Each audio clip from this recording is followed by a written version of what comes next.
আসসালামু আলাইকুম ওয়া রাহমাতুল্লাহি ওয়া বারাকাতুহু। কেমন আছেন সবাই? বর্তমান সময়ে একটি বিজ্ঞাপন নিয়ে অনেকেই অনেক রকম মন্তব্য করছেন। তো চলুন এই বিষয়ে শেখ আহমদুল্লাহ এবং মিজানুর রহমান আজহারি কি বললেন একটু জেনে নেই। তার আগে চলুন বিজ্ঞাপনটি আরেকবার দেখে নেওয়া যাক। আরে মিয়ারা, কোক মোটেও ওই জায়গার না। 138 বছর ধরে 190টা দেশে লোকে কোক খায়। এই বাচ্চু, কোক দে। কোকে একটা ঢোক দেন, তারপর একটা সার্চ দেন।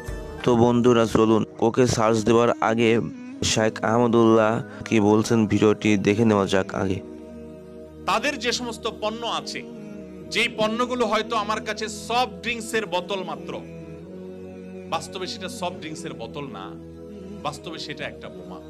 আপনার মধ্যে এতটুকু ইমানি আত্মসম্মান নেই, এতটুকু গায়রত নেই, এতটুকু তেজ আর জজবা আপনার মধ্যে নাই যে আমি আমার টাকা দিয়ে এদের জিনিসটা কেনা মানে হলো তাদের সে অসভ্যতা, তাদের সে লাম্পট্য, তাদের সে অপকর্ম, তাদের সে ঘৃণ্য কর্ম, সেটাকে প্রতিষ্ঠা করবার জন্য আপনি সহযোগী হচ্ছেন কিয়ামতের ময়দানে। এর জন্য আপনার আল্লাহর কাঠগড়ার আসামি হয়ে দাঁড়াতে হবে। কি ত্যাগটা করেছেন, কি স্যাক্রিফাইসটা করেছেন, সাহাবীরা কি করেছেন, আল্লাহর প্রিয় বান্দারা কি করেছেন, নবী রাসূলগণ কি করেছেন, আল্লাহর ওলিগণ, নেককারগণ, মুত্তাকিগণ, সালেহিনগণ কি করেছেন।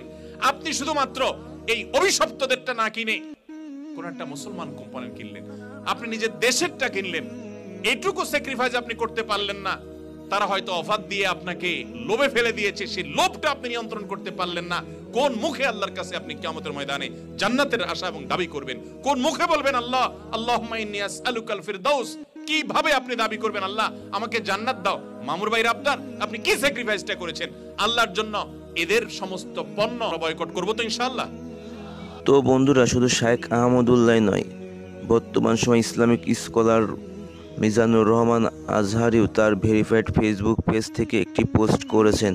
তো চলুন সেই পোস্টটি দেখে নেওয়া যাক। কুরবানির আগে আগে ওদের বিজ্ঞাপনটা অনেকটা পাগলকে শাকুনা নাড়ানোর অনুরোধের মতোই হয়েছে। পণ্য বয়কটের মুভমেন্টটা খানিকটা ঝিমিয়ে পড়েছিল, এবার নতুন করে আরও চাঙ্গা হবে। যে কোনো অগ্রসরের বিপক্ষে অবস্থান নিন, যার যতটুকু সম্ভব ইসলাম বিদ্বেষী ও জালেমদের পণ্য কেনা থেকে দূরে থাকুন। ধীরে ধীরে এটা অভ্যাসে পরিণত করুন। পণ্য বর্জন কতটা শক্তিশালী তা বলার অপেক্ষা রাখে না। মালয়েশিয়াতে তা স্বচক্ষে অবলোকন করেছি। এখানে ম্যাকডোনাল্ড এবং স্টারবাকস অনেকটা আইসিইউতে। বর্জন এবং জনসচেতনতা চলবে একই সাথে। শুধু পণ্য নয়, ইসলাম বিদ্বেষী সব কিছুকেই বর্জন করতে হবে। এবার ঈদ হোক ত্যাগের মহিমায় উদ্ভাসিত, হোক চিহ্নিত সকল ইসলাম বিদ্বেষী পণ্য মুক্ত। তো বন্ধুরা ভিডিওটিতে আমি কি বোঝাতে চাচ্ছি আশা করি আপনারা সবাই বুঝতে পারছেন। ভিডিওটি যদি ভালো লাগে ভিডিওটিতে লাইক করবেন এবং ইসলাম বিদ্বেষী সকল পণ্যকেই বর্জন করার চেষ্টা করবেন। সবাই ভালো থাকবেন, সুস্থ থাকবেন এবং 5 ওয়াক্ত নামাজ পড়বেন।